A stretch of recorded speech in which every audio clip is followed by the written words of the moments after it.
ഈ കോൺസെപ്റ്റ് എടുത്ത് ഞങ്ങൾ ഒരു മോഡൽ മോഡ്യൂളായിട്ട് ഡോട്ട്സ് എടുത്തു. എൻ്റെ മനസ്സിലുണ്ടായിരുന്ന പേരുകൾ ഞാൻ എൻ്റെ ടൂറിസം ഡയറക്ടർ വഴി, മിനിസ്ട്രിയിലെ ഡയറക്ടർ വഴി, പെട്രോളിയത്തിലെ ഡയറക്ടർ വഴി കപിൽജിയുമായി ബന്ധപ്പെട്ട് ഡോട്ട്സ് കൊടുത്തിട്ടുണ്ട്. അത് ടൂറിസം സെക്രട്ടറിയുടെ എത്തിയിട്ടുണ്ട്. ഒരു പ്ലാൻ ഉണ്ടാക്കി എനിക്ക് തരും. എൻ്റെ സ്പിരിച്വൽ ടൂറിസം സർക്യൂട്ട് എന്ന് പറയുന്നതിനുള്ള ഡോട്ട്സ് ഞാൻ പിക്ക് ചെയ്തിരിക്കുന്നത് നാഗപട്ടണം, വലിയ പള്ളി,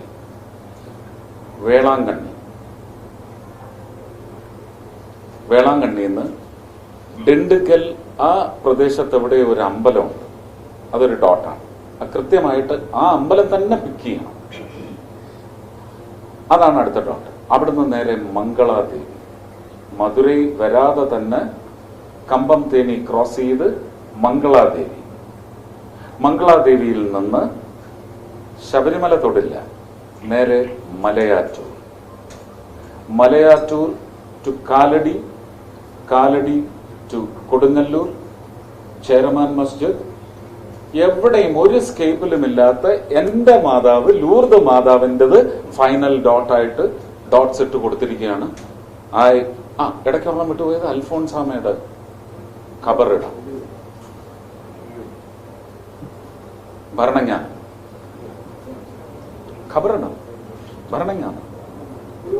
അതോ ഇല്ല, ഗുരുവായൂരെല്ലാം ഇതിനകത്തുനിന്ന് ട്രിബ്യൂട്ടറൈസ് ചെയ്യണം. അല്ലെങ്കിൽ ഇങ്ങനെ വരുന്നത് നമുക്ക് ഈ സർക്യൂട്ടിൽ ഉണ്ടാക്കാനൊക്കത്തില്ല. സർക്യൂട്ട് എന്ന് പറയുന്നത് ഒരു നാഷണൽ പ്ലാനിലേക്ക് ചേരുന്ന, ഇത് തന്നെ ഒരുപക്ഷെ നാഗപട്ടണം വിട്ട് തിരുച്ചിറപ്പള്ളി അമ്പലത്തിൽ നിന്ന് ചിദംബരം വഴി അവിടെ മാംഗ്രൂവ് ഫോറസ്റ്റ് ഉണ്ട്. അപ്പൊ അത് ടൂറിസത്തിന്റെ എലമെന്റ് ആണ്. ആ മാംഗ്രൂവ് എന്ന് പറയുന്നത് എത്രയോ വർഷങ്ങളായിട്ട് അതിനിടയ്ക്കൂടെ യോട്ടിങ്ങും ഈ സീ ഫെയറിംഗ് പോലെ തന്നെ നടക്കുന്നുണ്ട്. അത് പക്ഷെ കാം വാട്ടേഴ്സ് ആണ്, മാർഷിയാണ്, ഒരു പ്രശ്നം ഉണ്ടായില്ല. ശ്രീ ഇ പി ജയരാജൻ ഒരു പദ്ധതി മാർക്സിസ്റ്റ് പാർട്ടിയുടെ പദ്ധതിയായിട്ടല്ല, ജനങ്ങൾക്ക് വേണ്ടി ഒരു കണ്ടൽ സൗഹൃദം എന്ന് പറയുന്ന പദ്ധതി 2001 കൊണ്ടുവന്നത് ഞാനാണ് തുടങ്ങി വെച്ചത്. അന്ന് അത് ചില രാഷ്ട്രീയ കോമരങ്ങൾ അതിനെ ധ്വംസിച്ചു. ഇന്നൊന്ന് പോയി നോക്കുവോ, അവിടെ കച്ചവടക്കാരാണ് സിമന്റ് ഇട്ട് കെട്ടിടങ്ങൾ നിർമ്മിച്ചിരിക്കുന്നത്. കണ്ടലിന്റെ വേര് മുറിച്ചാണ് റീറ്റെയിനിങ് വാൾ കെട്ടി റോഡ് ഉണ്ടാക്കിയിരിക്കുന്നത്. നിങ്ങളൊക്കെ എവിടെ പോയിരിക്കുക? കണ്ടൽ നിങ്ങളുടെ കരുതലല്ലേ? ഞാൻ ഇപ്പൊ പോയിരുന്നു വളപട്ടണം, പോയി നോക്കൂ. പക്ഷെ അന്ന് ഞാൻ ഉദ്ഘാടനം ചെയ്ത ഒരു പദ്ധതി എന്ന് പറയുന്നത് വെറും മുളയും ഈറയും വെച്ച് റീറ്റെയിനിങ് വാൾ ഉണ്ടാക്കി മണ്ണിട്ട് പൊക്കി, ജനങ്ങൾക്ക് എല്ലാത്തിനോടും വൈൽഡ് ആനിമൽസിനോട് സ്നേഹം വരണമെങ്കിൽ നമുക്ക് ഗ്രീൻ ടൂറിസം വരണം. വെർജിൻ ഫോറസ്റ്റ് എന്ന് പറയുന്നത് സുപ്രീം കോടതിയുടെ അധീനതയിലുള്ള ടച്ച് മീ നോട്ട് എന്ന് പറയുന്ന സ്ട്രിക്ട് റൂളുള്ള ബുക്ക് മാത്രം അനുസരിച്ച് പോകേണ്ട ഒരു ഡിമാർക്കേഷനാണ്.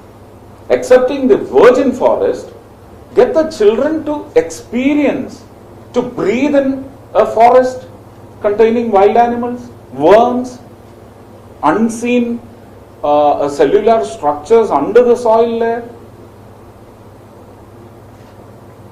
വേണ്ടേ? അപ്പൊ കണ്ടലിനെ സംബന്ധിച്ച് ഇതാണ് ഉണ്ടായതെന്ന് ഒന്ന് ഇൻവെസ്റ്റിഗേറ്റ് ചെയ്യും. എന്തോ ഒരു ക്രൗര്യമാണ് കാണിച്ചത്.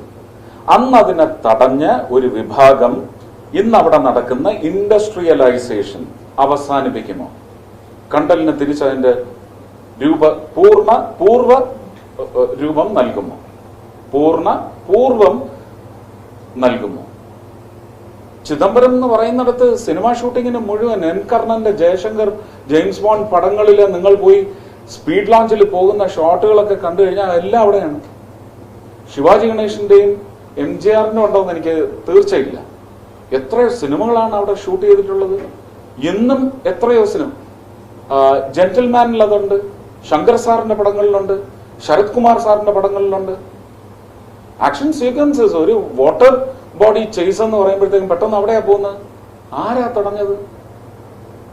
അതിനെ തുടരുത്, അതിനെ സംരക്ഷിക്കണം, അത് ആവശ്യമാണ്. അപ്പോ ടൂറിസം സ്പോട്ടും അതിനകത്തുണ്ട്, സ്പിരിച്വലും ഉണ്ട്. ഇത് കണക്ട് ചെയ്ത് ചിലപ്പോൾ ഞാൻ തിരുപ്പതി വരെ കൊണ്ടുപോകും. ഒരു മോഡൽ മോഡ്യൂൾ എന്ന നിലയ്ക്ക് കൊടുത്തിരിക്കുന്നത് നാഗപട്ടണം തുടങ്ങി ലൂർദ് മാതാവിൽ വന്ന് ചേരുന്ന ഈ ഒരു സർക്യൂട്ടാണ്. ഇതിന്റെ ഒരു അനുബന്ധ സർക്യൂട്ട് ഒരു ബ്രാഞ്ച് ഔട്ട് കൊടുത്തിരിക്കുന്ന ഒരു സ്ഥലത്ത് മാത്രമാണ്. അതിന് മോസ്റ്റ് ഹ്യൂജസ്റ്റ്, അങ്ങനെ ഒരു വാക്കില്ല നമ്മുടെ ഡിക്ഷണറിയിൽ. പക്ഷെ അതിന്റെ വലിപ്പം, മഹിമ രേഖപ്പെടുത്താൻ പറയുകയാണ് ജൂതപ്പള്ളിയാണ്.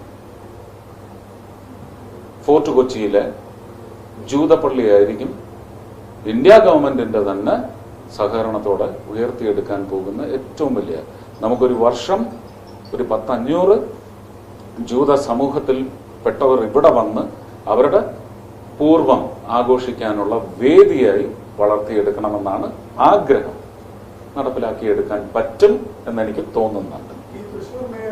Synagogue in fort Kochi.